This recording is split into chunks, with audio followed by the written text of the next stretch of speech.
전 세계가 제로금리 시대에 접어들어 있습니다. 이러면서 돈의 흐름 상당히 바뀌었다는 거 체감하실 텐데요. 가장 눈에 띄는 부분이 그동안 은행, 예금, 적금으로 넣었던 돈이 부동산 시장으로 또 자산 관리를 잘하는 금융사에 몰리는 현상만 보더라도 확인해 느낄 수가 있습니다. 또 하나의 흐름이 돈이 많고 또 돈의 가치도 많이 떨어지다 보니까 유명한 산업일수록에 종전에 비해서 많은 돈이 몰리고 있다고 하는데요. 오늘은 금융위기 이후에 어떤 산업에 돈이 몰리고 있는지 또 유망산업은 어떤 것인지 말씀 나눠보겠습니다. 한국경제신문사 한상춘 논설위원 나와 계십니다. 위원님 어서 오십시오. 네, 안녕하십니까. 예. 오늘 앞서 말씀드린 대로 돈의 흐름 따라서 이 산업적인 측면에서 말씀 나눠볼까 하는데요. 시작 전에 아무래도 AIIB, 아시아 인프라 투자 은행 이야기 안 나눠볼 수가 없겠습니다. 한국이 가입을 하기로 어제 결정을 했거든요. 8개월 정도 걸렸는데 뭐 막차를 탄 한국이다 이런 얘기도 들리고요. 그만큼 고민이 깊었고 아무래도 미국도 의식을 많이 했기 때문이 아니었을까 싶습니다. 올바른 그 이유를 지적해 주셔서 좀 말씀해 주셨는데요. 예. 그렇선치더라도 예. 저희가 그 방송을 통해서 실리를 추구해야 된다. 그리고 뭐든지 초기에 그 질서 재편에서 보면 초기에 그 참여하는 것이 굉장히 좋다. 우리 예. 국민들의 국익을 위해서. 그리고 중국이랑 같이 이제 협상을 많이 해보게 되는데요. 개인적으로는 뭐 중국의 청도대학에서 객자 교수로도 했고, 네. 합니다는 중국 사람은 고마울 때 가입을 해줍니다. 그래서 이렇게 요청할 때 가입을 해야 이익을 많이 누릴 수 있는데요. 뒤늦게 이렇게 시간이 네. 끌다 보면 가입해놓고 고마워하지도 않고, 그래서 그 질서 재편에 따라서 사실상 참여한다 하더라도 이익이 이렇게 누리지 못하는, 또 국민들 입장에서도 우리 국민 입장에서도 국익을 네. 개진하지 못하는 이런 그 협상의 결과가 나오고 협상 파트너가 중국 사람들입니다. 그런 것들에서 지금 말씀대로 뒤늦긴 했지만 네. 조금 뒤늦긴 했지만 사실 정책 단계에서 어려운 결정을 했다. 그래서 AIIB 설립 초에 창립 멤버로서 들어간 것은 상당히 다행스럽다는 네. 걸 말씀드립니다. 예. 자, 때에 맞춰서 AIIB 우리 참여임에 대해서 말씀 잠시 나눴고요. 앞서 제가 이제 돈의 흐름 얘기하면서 돈이 풍부하고 가치도 떨어졌다 이 얘기하면서 한쪽으로는 좀 찜찜했던 것이 사실 서민들 입장에서는 돈 없어서 빚이 늘어나는 분들이 상당히 많은 상황이거든요. 그런데 공교롭게 어제 고위공직자 이제 재산 공개를 하면서 국민들은 참 돈이 없는데 고위공직자들 참 돈이 많다 이런 반응들도 많았습니다. 금융위기 이후에 사실 돈이 실제 많이 풀렸지 않습니까? 예. 저도 이제 어제 공교롭게도 국회가 있는 그 여의도에서 강의한 적이 있어요. 네. 그랬더니 이 주제가 어제 고위공직자의 그 재산 목록 이게 이제 강의에서 상당히 그게 강의 전서부터 또 강의 후에도 아는 사람이랑 같이 얘기하면서 화제가 됐는데요. 네. 모르겠습니다. 돈들 많이 늘어났더군요. 보니까 아무래도 이제 금융위기에 종전의 이론이라든가 그다음에 관행이 이렇게 통하지 않는 시대를 보통 뉴노멀 시대다 이렇게 하지 않습니까? 근데 이제 진행자분도 이렇게 가장 뉴노멀한 게 뭔가 여러 가지 뉴노멀적인 요소가 많습니다는 아무래도 지금 상태처럼 금융위기에 돈이 가장 많이 풀렸지 않습니까? 그리고 돈이 가장 많이 있고 돈값이 없는 거, 금리가 제로금 상태. 이것이 아마 모든 뉴노멀 환경에서는 가장 큰 뉴노멀 환경이 아닌가 생각합니다. 위기 극복을 위해서 돈을 많이 풀었으니까. 그러다 보니까 일상생활에서도 다 변하게 되는 겁니다. 많은 변화가 있지만 그중에 일상생활과 그다음에 산업적인 측면을 좀 보겠습니다. 그래서 일상적인 측면에서 보면 이제 재테크선에서 저축이라는 얘기가 이제 알아봤을 겁니다. 이제 리스크를 지는 투자의 시대로 이제 많이 바뀐 상태고요.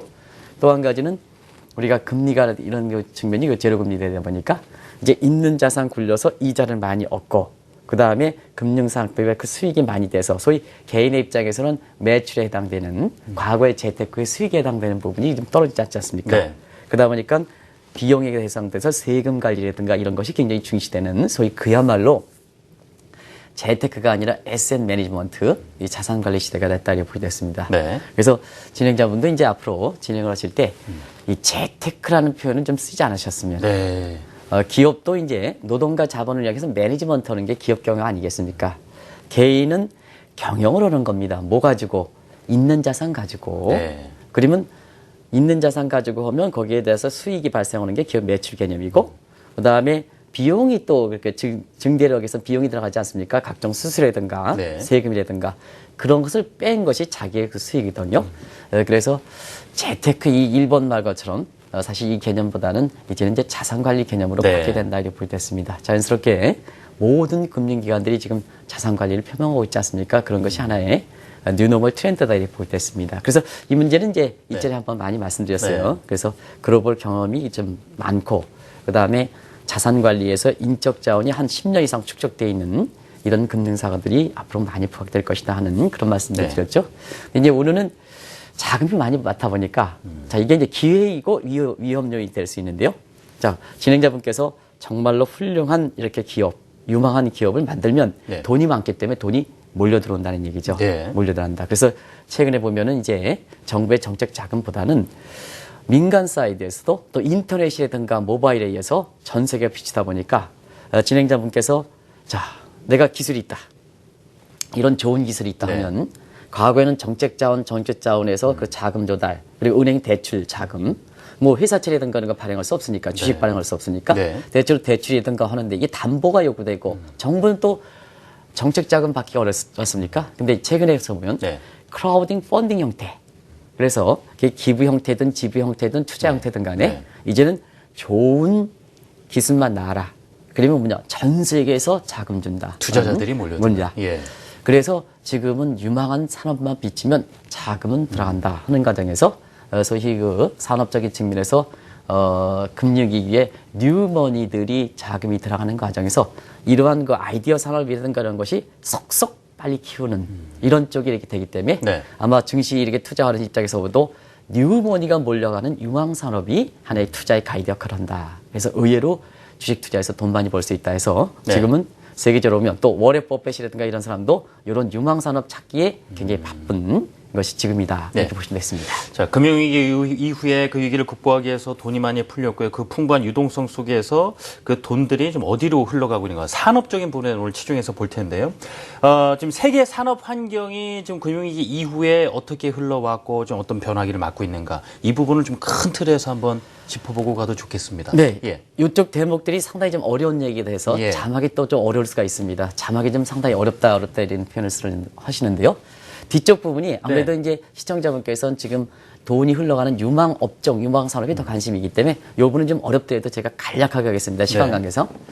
대체로 보면 금융위기에 산업 환경, 유망한 산업을 낳는 어떤 기본에 해당되는 질서적인 측면에서는 세 가지 분야다 이렇게 보였습니다. 네. 지금 이제 자막에 나오고 있습니다는 위기 이전서부터 지속되는 것, 이게 글로벌 스탠다드형 질서다. 이게 별로 변하지 않는다는 얘기입니다. 예.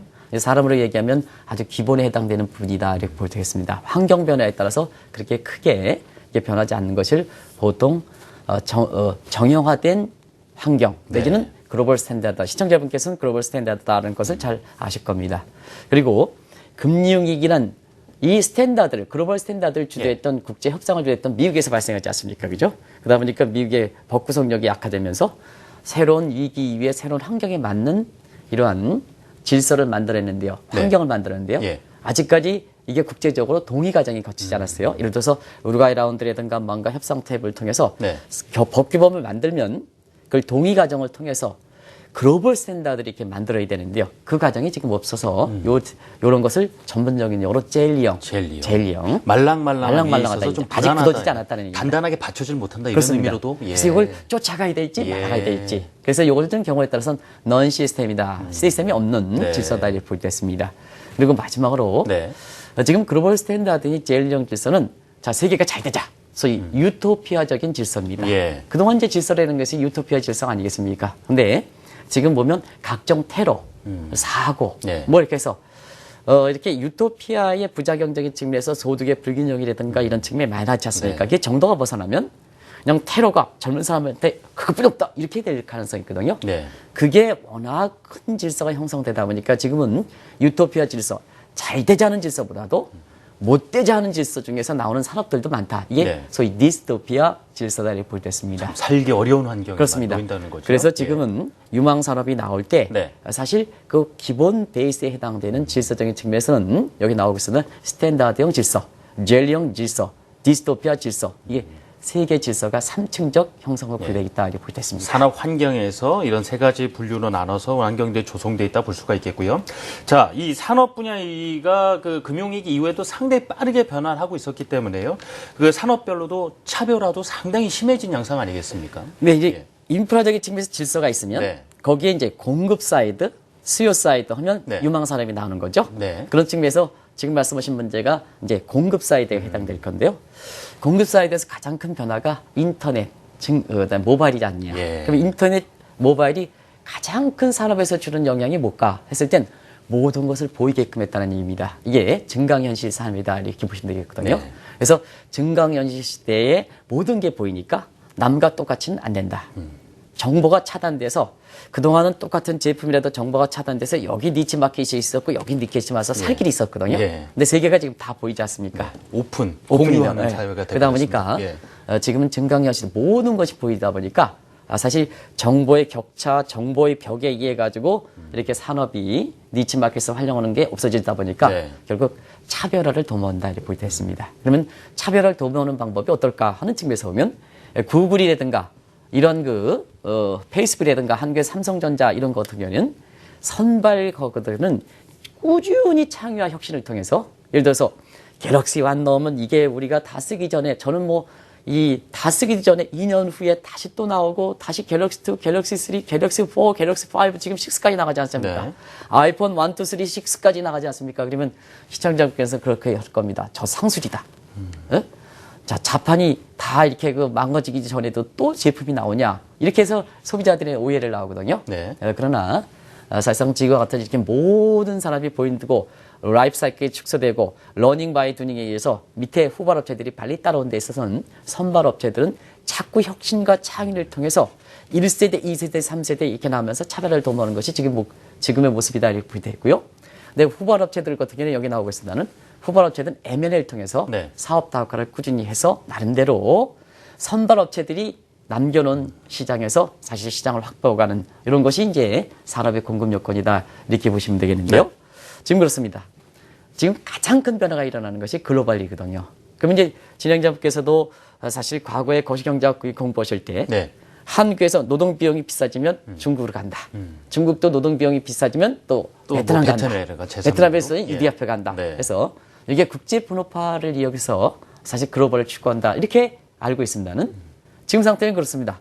모든 게 보이고 노동자들이 이렇게 모든 게 이렇게 모바일에서 야 한국에서는 진행자분이 A라는 네. 업체에 이렇게 들어갔을 때 6,000불 받는데 얼마 받는다는데. 예. 근데 이디오피아에서 똑같은 이러는데 예. 브랜드 명칭, 세상 명칭도 똑같은 오는데 여기 2,000불 뿐이 한다.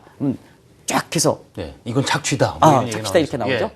그러다 보니까 글로벌 추진하지 않고 리쇼링 한다 이렇게 네. 보시면 됐습니다. 이런 것이 산업적인 측면에서 유망 산업을 할 때 공급 측의 큰 변화 중에 하나다 이렇게 보시면 됐습니다. 많은 변화 중에 시간 관계상 네. 그렇게만 말씀드리겠습니다. 네. 그래서 지금까지 이렇게 보면 차별화 모든 걸 보니까 차별화 속에 선발업체들은 혁신, 그다음에 후발업체들은 M&A, 네. 그다음에 글로벌적인 측면에서는 리쇼링이랑 같이 겸하는 이런 것이 산업의 공급 측면에서 종전과 다른 새로운 현상이다 이렇게 볼 수 있습니다. 그럼 이제 수요 측면도 볼까요? 소비자들 워낙 많은 정보들을 갖고 있다 보니까요.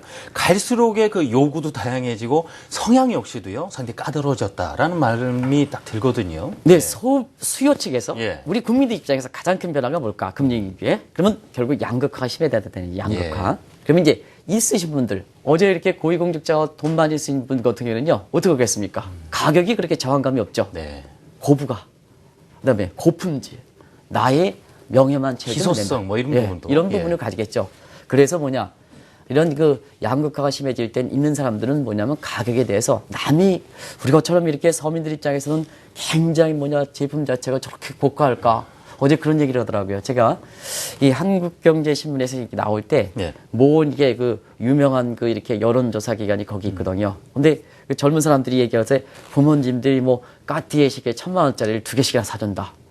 우리들을 보기에는 깜짝 놀란 사실이거든요. 근데 그 사람들 같은 경우는 서스럼없이 얘기하더라고요. 이게 이제 지금 양극화가 심한 상태에서 있는 사람들이 다 그런 건 아닙니다. 예. 다 그런 거예요. 이 방송에 대해서 공영성을 띄워야 되기 때문에 다 그런 건 아니지만 그런 것이 지금 많이 눈에 띈다 이렇게 볼 때는데요. 근데 밑에 계층들, 서민층은 어떠냐? 돈이 없지 않습니까? 네. 그러다 보니까 전부 쿠폰 해가지고 공짜에 대한 욕심리. 그래서 이것이 이제 공짜가 지금 새로운 새로운 그 시장 질서를 만들어내고 있는데요. 뭐든지 뭐냐? 공짜. 그래서 이 방송을 진행하고 있는 우리 김연경 PD께서는 네. 뭐냐면 방송 저랑 갈 때 굉장히 알뜰합니다. 물론 이제 새롭게 그 결혼 그런 것도 있습니다는 알뜰하거든요. 왜냐하면 쿠폰 받죠. 커피 한 잔 할 때 또 한 번 찍어가지고 10잔 하죠. 이렇게 하려고 하는 이런 게 공짜심, 반드시 공짜심이라고 하지 않습니다는 그런 측면이거든요. 그래서 아끼자라는 건 그래서 측면에서. 시장이 완전히 예. 양극화되는 네. 이런 모습이다. 이렇게 해서 공급도 차별화. 그 다음에 산업의 그 수요적인 측면에서 그것도 네. 애다. 그러다 보니까 결국 수요와 공급이 딱 맞는 데에서는 유망산업이 나오겠죠. 그런 것이 지금의 모습이다 이렇게 보겠습니다. 예. 지금 공급과 이 수요 측면에서 이 좀 전통적인 양대 그 축이죠. 근데 이 외에 산업 환경을 보면 요즘 뭐, 외부, 그 외의 제3의 환경들이라 그럴까요? 뭐 정책적인 부분도 그렇고요. 상당히 또 좌우를 많이 하기 때문에 이 부분도 한번 정리를 해 주셨으면 하는데요. 예, 그렇습니다. 이 부분도 굉장히 중요하거든요. 예. 왜냐하면 우리가 이제 시장은 예. 시장 밑에 활동을 하는 경쟁 질서는 인프라 부분이 있습니다. 이건 이제 정부의 공정이라든가 뭔가 법 기본을 다 한다는 거죠.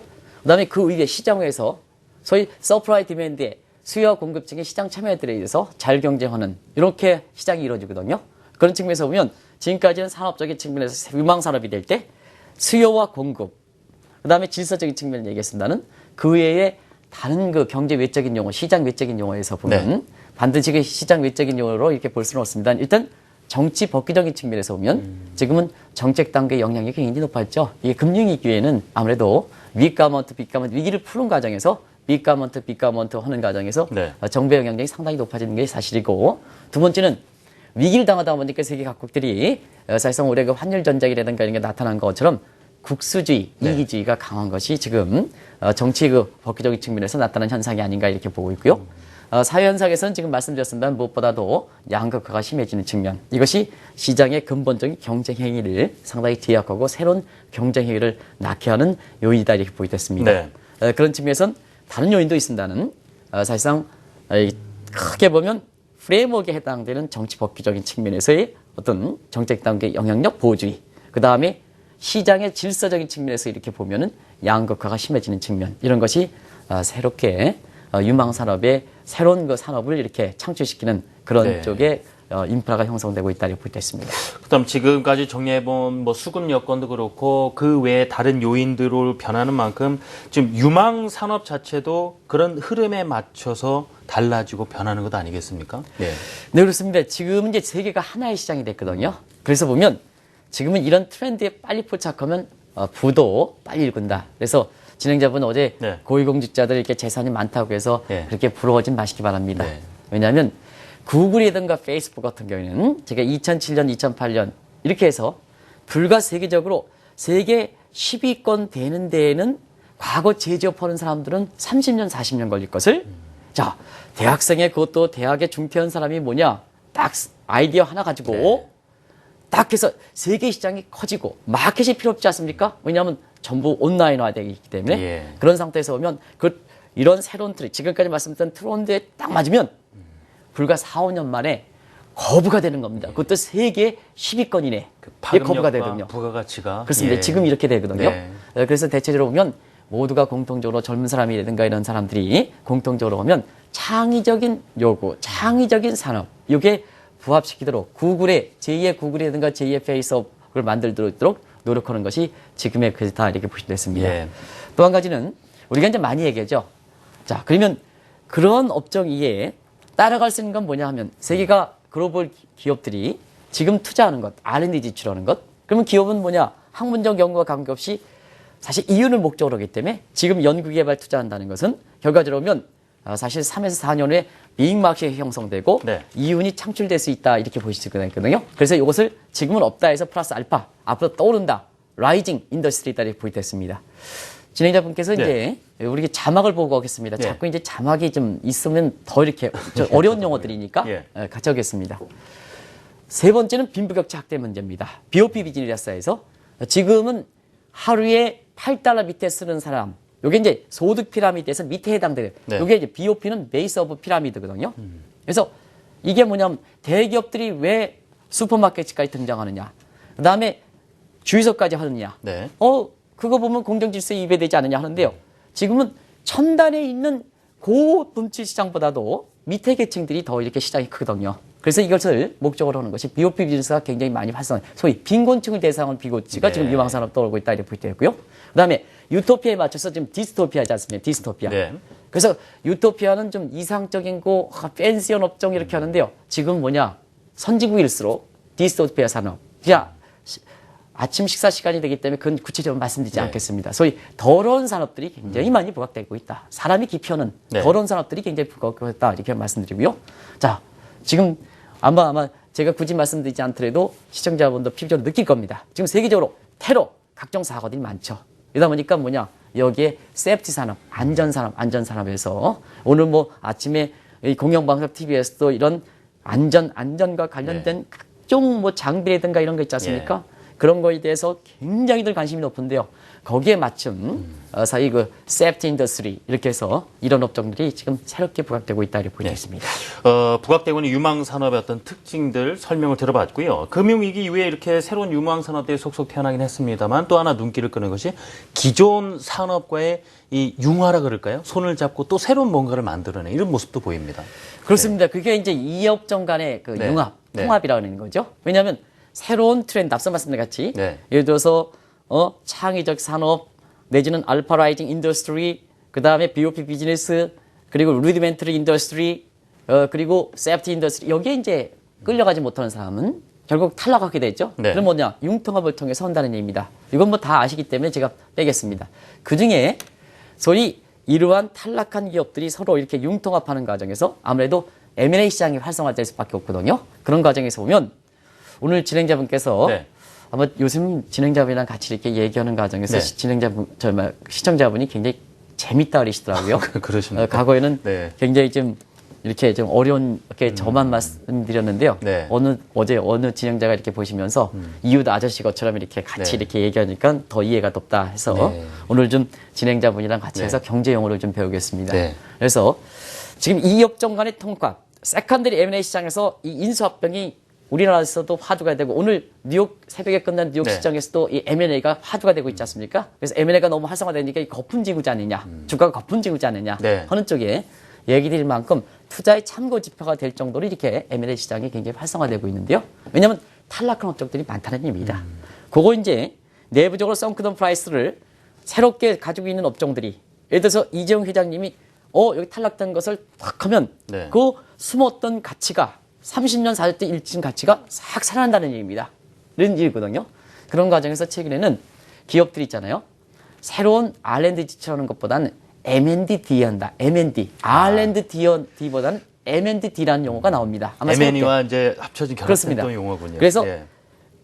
리서치 앤드 디벨롭먼트는 네. 연구 개발이 아니라 이제는 머저 앤 디벨롭먼트 합병을 통해서 디벨롭 시킨다. 네. 그래서 지금은 R&D 지출보다는 여기 M&A 이제 뒤쪽에 나오겠습니다. 네. M&A가 아니라 M&A를 통해서 M&D다 이게 M&D. D 예. 이제 오다가 나왔습니다.